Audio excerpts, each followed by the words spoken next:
all for that effort. That's Councilor Bencomo, yes, please ask your questions.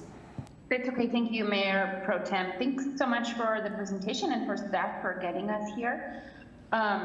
It's, why I felt like it's important to call in and make sure I voted on our budget. But just last question, 2 weeks ago, I had a question regarding housing. And so I'm hoping that I have a commitment from city manager that we'll be talking about changes to mano a mano and possibly expanding that for that peer-to-peer support proposal, and that wasn't included in this, and that's okay. I just want to make sure that that is said today, that we will be hearing that soon. Yes, Ifo. Thank you, Mayor Pro Tem. And yes, Council. Lastly, I just have a couple comments to make, given that,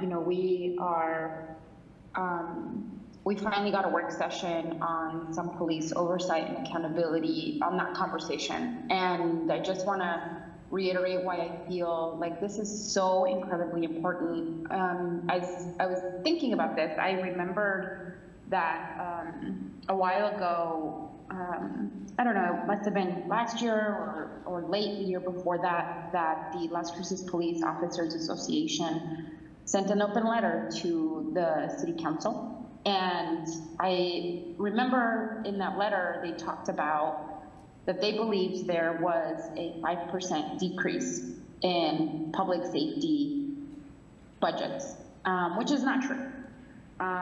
Since I've been on this council,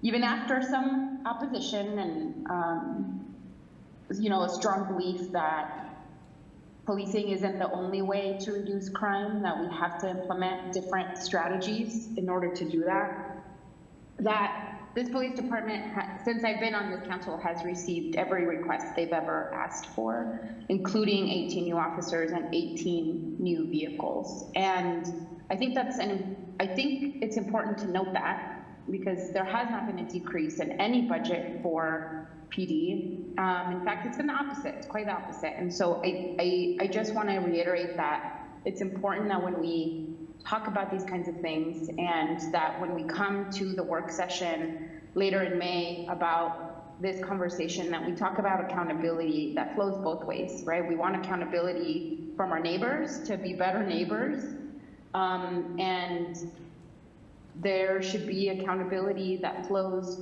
in our direction as well. And I think especially when there are budgets that look like our budgets, that look like every municipal budget, frankly, that we're open to those conversations. So I just wanted to reiterate that there has never been a proposed decrease in the police budget, and that this year just marks another commitment to our police that we want to work together on ensuring that they have good pay, good benefits, good working conditions, and that in return we ask for high standards. So I just wanted to note that before we vote on the budget. Thank you, Councilor Bencomo.